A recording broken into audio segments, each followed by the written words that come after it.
வணக்கம் நேர்களே, ராஜயோக தியானம் நிகழ்ச்சியில் உங்களை சந்திப்பதில் மிக்க மகிழ்ச்சி அடைகிறேன். கடந்த நிகழ்ச்சியில் 3 உலகத்தை பற்றி பார்த்தோம். அதாவது இந்த பூலோகம், ஸ்தூல உலகம் என்று கூறலாம். 2வது சூக்ஷ்மமான உலகம். 3வது நிராகாரமான உலகம், அதாவது பரந்தாமம், நிஜமான ஆத்மாக்கள் வசிக்கக்கூடிய இடமாக இருக்கிறது. இதைத் தொடர்ந்து இந்நிகழ்ச்சியில் இறைவன் யார், தேவாத்மாக்கள் யார், மகான் ஆத்மாக்கள் யார், இதை பற்றி விளக்கம் தருவதற்காக நம்முடன் இணைந்துள்ளார் சகோதரர் ராஜயோகி பிரம்மாகுமார் ஜெயக்குமார் அவர்கள். இவர் கடந்த 40 ஆண்டுகளாய் தன்னுடைய வாழ்க்கையை முழுமையாக இறை சேவையில் அர்ப்பணித்து உலக சேவை செய்து வருகிறார். ராஜயோக தியானம் பயிற்றுவித்து வருகிறார். தமிழகத்தின் மதுரை துணை மண்டலத்தின் பல சேவைகளை ஆற்றியிருக்கிறார். பிரஜாபிதா பிரம்மாகுமாரி ஈஸ்வரிய விஸ்வவித்யாலயத்தின் ஹெட் குவார்ட்டர்ஸான மவுண்ட் அபுவில் கடந்த 4 வருடங்களாய் சேவை செய்து வருகிறார். நேயர்களே, உங்கள் சார்பில் அவரை வரவேற்கிறேன். வணக்கம். வணக்கம். ஓம் சாந்தி. ஓம் சாந்தி. நிறைய ஜனங்க கடவுளை தெரிந்து கொள்வதற்காகவும் அறிந்து கொள்வதற்காகவும் அடைவதற்காகவும் கோயில்கள், மலைகள், குகைகள் போன்ற இடங்கள்ல பிரார்த்தனை செய்கிறாங்க, தவம் செய்கிறாங்க. அப்படிப்பட்ட கடவுள் யார், அவர் எங்கே இருக்கிறார், இதை பற்றி விளக்கம் கொடுங்க.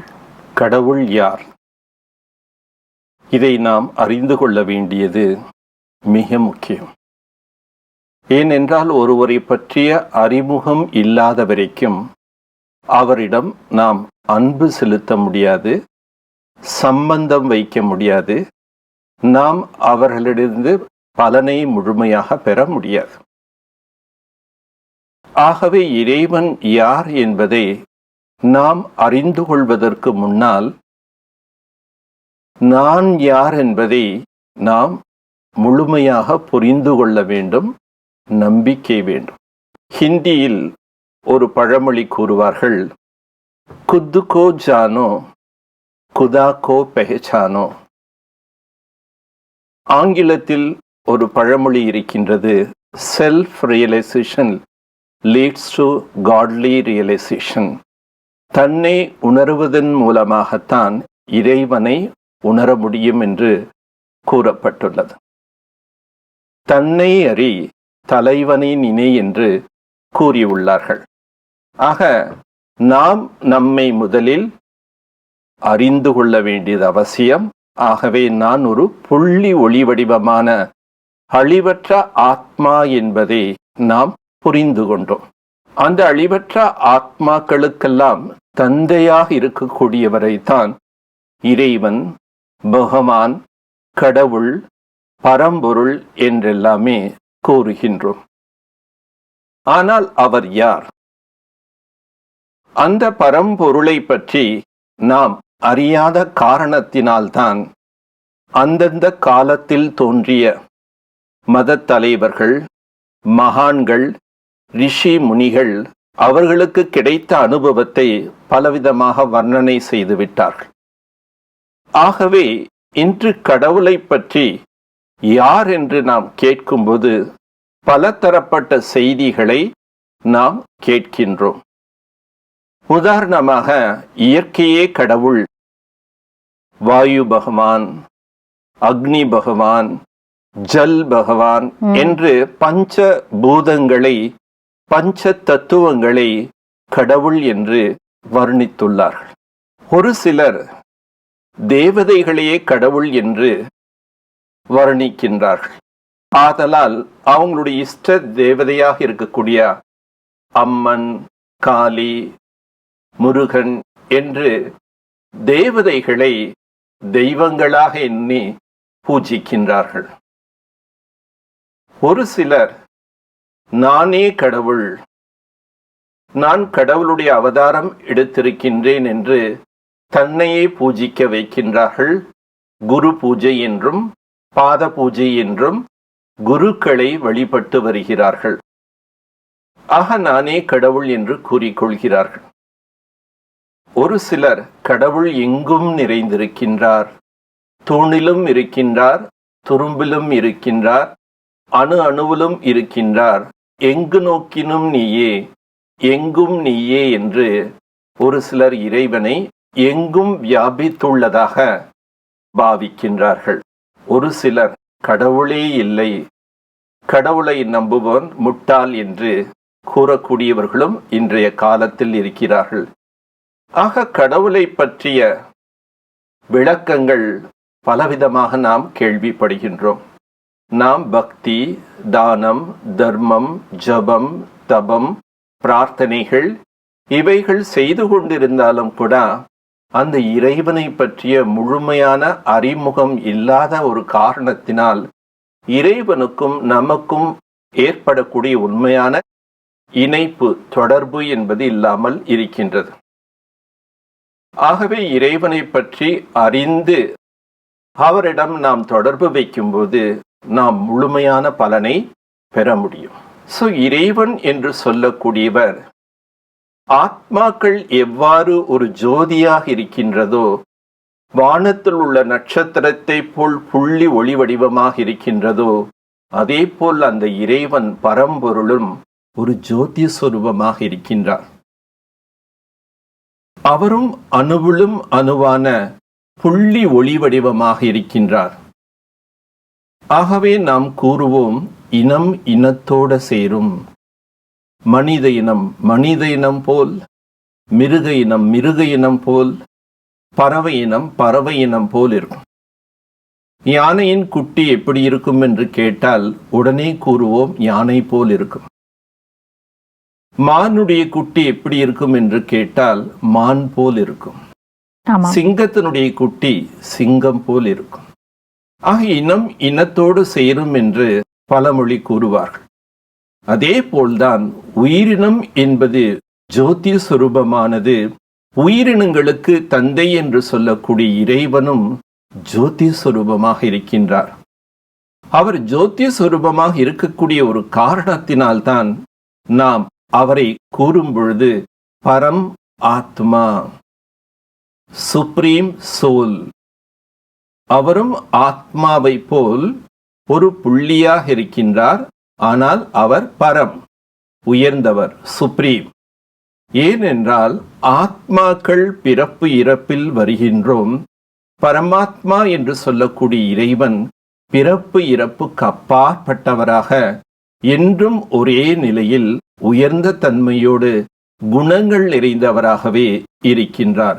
என்றும் மாறாத தன்மை, என்றும் மாறாத தன்மையில் இருக்கக்கூடிய ஒரு காரணத்தினால் அவரை நாம் கூறும் பொழுது சதா சிவன் என்று கூறுவார்கள். சதா என்றால் நிலையான, சதா என்றால் மாறாது. ஆத்மாக்களும் அழிவற்றதுதான், ஆனால் மாற்றத்துக்கு உட்பட்டது. பரமாத்மா அழியாதவர், மாற்றங்களுக்கு அப்பாற்பட்டவர். ஆகவே அவர் ஒருவரைத்தான் சதா சிவன் என்று நாம் அழைக்கின்றோம். சிவன் என்றாலே அதனுடைய பொருள் மங்களம் என்று பொருள். கடவுள் என்றும் எப்பொழுதும் அனைவருக்கும் நன்மை செய்யக்கூடியவராக இருக்கக்கூடிய ஒரு காரணத்தினால் அவரை சதா சிவன் என்று புகழ் பாடப்படுகின்றது. ஆத்மாக்களுக்கெல்லாம் தந்தையாக இருக்கக்கூடிய இறைவன் ஜோதி சுரூபமாக இருக்கின்றார். அவருடைய பெயர் சதா சிவம். அவர் ஜோதி வடிவமாக இருக்கக்கூடிய ஒரு காரணத்தினால்தான் பாரத தேசத்தில் அவருடைய நினைவு சின்னத்தை நாம் லிங்க ரூபத்தில் வைத்து பூஜிக்கின்றோம். லிங்கம் என்றால் அதனுடைய பொருள் அடையாள சின்னம் என்று பொருள். ஜோதியின் அடையாள சின்னம்தான் லிங்கம். ஆகவே நாம் கூறும் பொழுது ஜோதிர் லிங்கம் என்று கூறுகின்றோம், சிவலிங்கம் என்று கூறுகின்றோம். ஆக சிவனுடைய அடையாள சின்னமாக பாரத தேசத்தில் முக்கிய தீர்த்த ஸ்தலங்களில் நாம் லிங்க ரூபத்தில் சிவனை ஆராதனை செய்து பூஜித்து வருகின்றோம். அவர்தான் அனைத்து ஆத்மாக்களுக்கும் தந்தையானவர். ஆனால் அவர் ஜோதி பிந்து சுரூபமாக இருந்தாலும் அவர் குணங்களில் சிந்துவாக இருக்கின்றார். ரூபத்தில் பிந்து, ஆனால் குணங்களில் சிந்து. இறைவன் அன்பு கடலாக இருக்கின்றார், ஆனந்த கடலாக இருக்கின்றார், சாந்தி கடலாக இருக்கின்றார், சக்தி கடலாக இருக்கின்றார், கருணை கடலாக இருக்கின்றார், தூய்மை கடலாக இருக்கின்றார். அனைத்து குணங்களில் கடல் போல் இருக்கக்கூடிய ஒரு காரணத்தினால் அவரை சதா என்று, ஏனென்றால் கடல் என்பது அதில் நீர் ஒரு பொழுதும் வற்றாது. அதேபோல் இறைவன் என்றும் குணங்கள் நிறைந்தவராகவே இருக்கக்கூடிய காரணத்தினால் சதா சிவன் என்று கூறுகின்றோம், சதா நன்மை செய்யக்கூடியவர் என்று கூறுகின்றோம். சதா சிவன் என்று சொல்லக்கூடிய பரம்பொருள் அநேக காரியங்கள் செய்யக்கூடிய காரணத்தினால் அவருடைய பெயர் ஒரு காரண பெயர்தான். இன்று மனிதர்களுக்கு நாம் பெயர் வைக்கின்றோம், ஆனால் பெயருக்கும் குணங்களுக்கும் ஒற்றுமை இருக்கும் என்று சொல்ல முடியாது. குபேந்திரன் என்று பெயர் வைத்திருப்பார்கள், அவர் மிகவும் ஏழையாக இருப்பார்கள். சாந்தலிங்கம் என்று பெயர் வைத்திருப்பார், அவர் மிக கோபக்காரனாக இருப்பார்.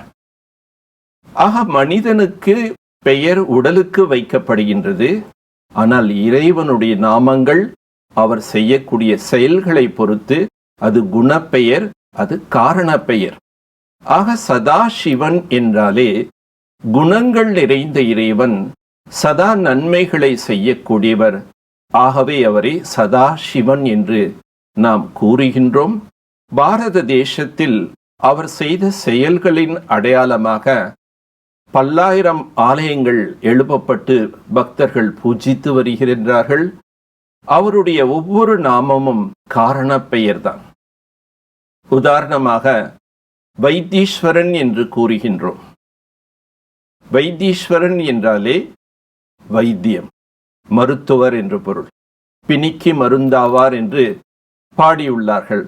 ஆனால் இறைவன் யாருக்கு வைத்தியம் செய்தார்? உடல் வியாதிகளை போக்கக்கூடிய மருத்துவர் அவர் அல்ல. இன்று மனித ஆத்மாக்கள், இன்று என்றால் கலியுகத்தில் மனித ஆத்மாக்கள் காமம், கோபம், அகங்காரம், பற்று, பேராசை என்று அநேக விதமான தீய குணங்களால் துக்கப்பட்டு கொண்டிருக்கின்றார்கள். ஆத்மாவின் வியாதி, அது மனதின் வியாதி, உள்ளத்தின் வியாதி என்னவென்றால் தீய குணங்கள். அந்த தீய குணங்களை நீக்கி நற்குணங்களோடு நாம் எப்படி உயர்ந்த வாழ்க்கை வாழ முடியும் என்ற வழியை நமக்கு அவர் உபதேசிப்பதால் அவரை வைத்தியநாதன் என்றும் வைத்தீஸ்வரன் என்றும் புகழ் பாடப்பட்டிருக்கின்றது. அமர்நாத் என்று கூறுகின்றோம். அமர் என்றால் அழிவற்றவர். அழிவற்ற ஆத்மாக்களுக்கு அவர் நாதனாகவும் அவர் என்றும் அழிவற்றவராகவும் இருக்கின்றார். ஆகவே அவரை அமர்நாத் என்று சொல்கின்றோம். அவர் பாப கட்டேஸ்வரன் என்று நாம் மகிமை செய்கின்றோம். ஏனென்றால் ஆத்மாவில் உள்ள பாவங்களை அழிக்கக்கூடிய சக்தி அவரிடம்தான் இருக்கின்றது. அவரைத்தான் ஆல்மைட்டி அத்தாரிட்டி, சர்வசக்திவான், சக்தி கடலானவர் என்று கூறுகின்றோம். எப்பொழுது இறைவனுடைய சக்தி நம்மேல் படுகின்றதோ அப்பொழுது நம்முடைய ஆத்மாவில் உள்ள பாவங்கள் என்பது பஸ்பமாகின்றது. ஆகவே அவரை பாப கட்டேஸ்வரன், முக்தேஸ்வரன் என்று கூறுகின்றோம். முக்தி என்றால் விடுதலை. ஆத்மாவுக்கு விடுதலை அளிக்கக்கூடியவர் அந்த பரம்பொருள் சிவன்தான். ஆகவே நாம் அவரை முக்தேஸ்வரா என்று பாடுகின்றோம். ஜெகதீஸ்வரா, ஜெகத்துக்கே அவர்தான் நாயகன். ஆகவே ஜெகதீஸ்வரா.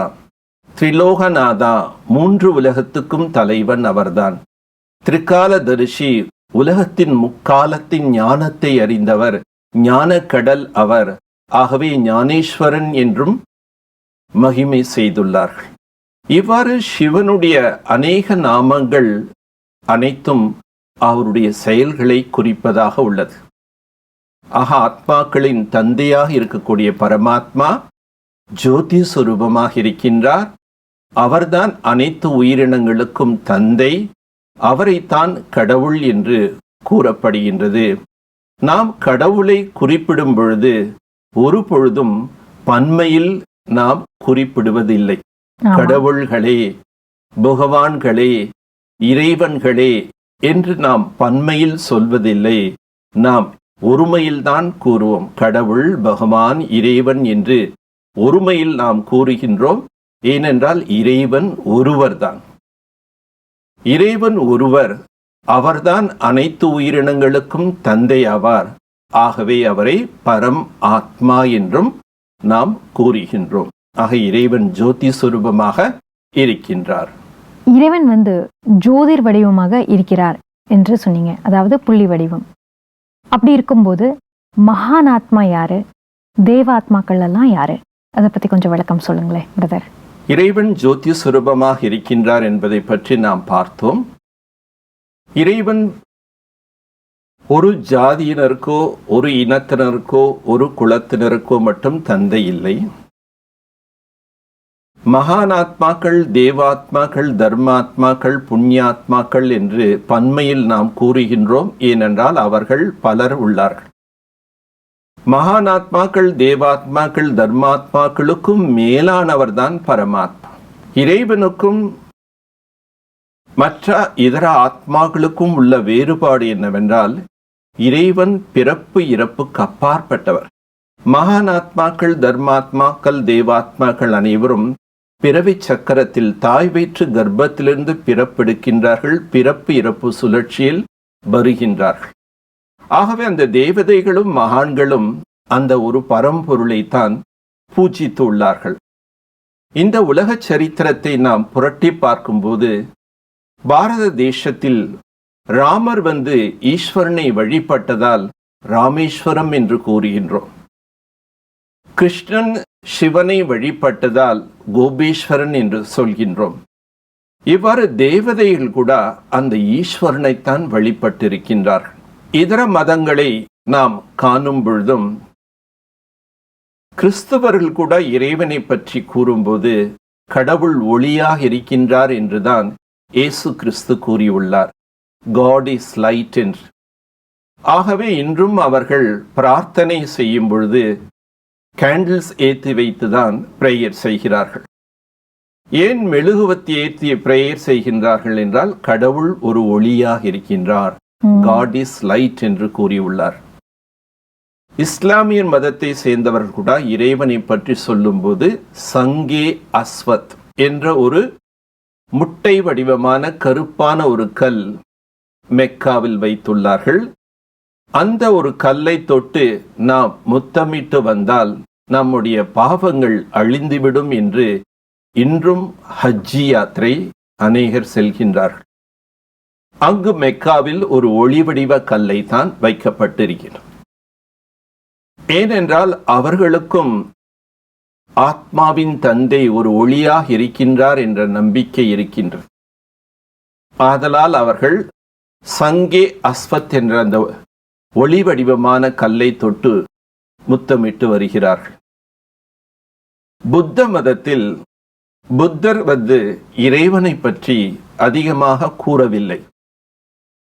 ஆனாலும் அவர்களும் பிரேயர் செய்யும்போது மண்டியிட்டு ஒரு சிவப்பு ஒளி வடிவமான கல்லை வைத்துதான் அவர்கள் பிரார்த்தனை செய்கிறார்கள். இவ்வாறு உலகத்தில் அனைத்து மதத்திலும் இறைவனை ஒரு ஒளியாக கூறியுள்ளார்கள். ஏனென்றால் ஆத்மாக்களுக்கெல்லாம் தந்தை அவர் ஒருவர்தான். உடல் ரீதியாகத்தான் நாம் இந்து, முஸ்லிம், கிறிஸ்துவர்கள் என்ற பிரிவினைகளை ஏற்படுத்திக் கொண்டோம். ஆனால் ஒவ்வொரு மனித ஆத்மாக்கள் உடலிலும் ஒரு ஒளி என்பது இருக்கின்றது. அந்த ஒளி வடிவமான ஆத்மாவுக்கு தந்தை பரம்பொருள் பரமாத்மா தான். அவரை காட் என்று கூறுகின்றோம், சிவா என்று அழைக்கின்றோம், ஜெகோவா என்று கூறுகின்றோம். பல பெயரில் அவரை நாம் உச்சரிக்கின்றோம். எவ்வாறு தமிழில் தண்ணீர் என்று கூறுகின்றோம், ஆங்கிலத்தில் வாட்டர் என்று கூறுகின்றோம், மலையாளத்தில் வெள்ளம் என்று கூறுகின்றோம். பொருள் ஒன்றுதான். அதே போல்தான் இறைவன் ஒருவர்தான். மதங்கள் வேறுபாட்டினால் பல நாமங்களை வைத்து அந்த ஒருவரை நாம் வழிபட்டு வருகின்றோம். ஆக மகான்களும் தேவ ஆத்மாக்களும் தர்ம பிதாக்களும் அந்த பரம்பொருள் ஜோதியை தான் வழிபட்டு வந்துள்ளார்கள். அனைவருக்கும் மேலானவர். தர்ம ஆத்மாக்களுக்கும் மகானாத்மாக்களுக்கும் தேவ ஆத்மாக்களுக்கும் மேலானவர் பரமாத்மா என்று சொல்லக்கூடியவர். அவர் ஜோதிய சுரூபமாகத்தான் இருக்கின்றார். அவர் அனைத்து ஆத்மாக்களுக்கும் தந்தையாக இருக்கக்கூடிய காரணத்தினால் அவரை காட் ஃபாதர் என்று கூறுகின்றோம். ஆனால் பாரத தேசத்தில் தாயும் நீயே தந்தையும் நீயே என்று பாடியுள்ளார்கள். ஏனென்றால் இறைவன் அன்பு கடலாக இருக்கின்றார். அன்பு கடலாக இருக்கக்கூடிய ஒரு காரணத்தினால் அவரை தாய் என்று பாடியுள்ளார்கள். இறைவன்தான் நம்முடைய தேவைகள் அனைத்தும் கொடுக்கக்கூடியவர். தந்தை என்றால் கொடுக்கக்கூடியவர். ஆக நமக்கு எது வேண்டுமோ அது இறைவனிடமிருந்து பெற முடியும். ஆகவே கொடுக்கக்கூடியவராக இருக்கின்றதால் அவரை தந்தை என்று பாடுகின்றோம். தாய் தந்தை மற்றும் அனைத்து சம்பந்தமும் ஒரே ஒரு பரமாத்மாவிடம் ஆத்மாக்களாக நாம் வைத்து அவருடைய சம்பந்தத்தை அனுபவம் செய்ய வேண்டும். தாயும் நீயே தந்தையும் நீயே குருவும் நீயே பந்துவும் நீயே சக்காவும் நீயே என்று ஏன் பாடியுள்ளார்கள் என்றால், இறைவன் தாயாக தந்தையாக பந்துவாக சக்காவாக இருந்து நாம் அனைத்து விதமான பிராப்திகளையும் கொடுக்கக்கூடிய குணங்களின் கடலானவர். ஆகவே அவரை அனைத்து சம்பந்தத்தில் நாம் அனுபவம் செய்ய வேண்டும். எப்பொழுது அந்த அனுபவம் கிடைக்கும் என்றால், முதலில் நான் ஒரு ஆத்மா என்ற ஆத்ம உணர்வில் இருந்து இறைவனிடம் நாம் அன்பு செலுத்தும் போது அவருடைய அன்பை நாம் அனுபவம் செய்ய முடியும். இறைவன் ஒருவன்தான் என்னக்கூடிய ஒரு உண்மையை ரொம்ப அழகாக விளக்கம் தந்ததற்காகவும் இந்நிகழ்ச்சியில் கலந்து கொண்டதற்காகவும் நன்றி. ஓம் சாந்தி. ஓம் சாந்தி. என்ன நேயர்களே, இறைவன் ஒருவர்தான் எனக்கூடிய ஒரு உண்மையை நாம் பார்த்தோம். அது மட்டும் இல்ல, அல்லாஹ், காட், ஈஸ்வரா, இந்த மாதிரி பல பெயர்களால அவரை நாம் கூப்பிடுறோம். அவர் ஒளி புள்ளியாக இருக்கக்கூடியவர், சைத்தன்ய சொரூபத்தில் இருக்கக்கூடியவர். அவர் வசிக்கக்கூடிய இடம் பரந்தாமம் என்று சொல்லலாம். தேவாத்மா மற்றும் தர்மாத்மா அவர்களுக்கும் கடவுளுக்கும் இருக்கக்கூடிய வித்தியாசம் பார்த்தோம். அதாவது கடவுள் ஜனன மரணத்துல வருவது கிடையாது எனக்கூடிய ஒரு தெளிவான உண்மையை நாம் தெரிந்து கொண்டோம். இதை தொடர்ந்து அடுத்த நிகழ்ச்சியில் உங்களை சந்திக்கும் வரை நன்றி கூறி விடைபெறுகிறேன். ஓம் சாந்தி.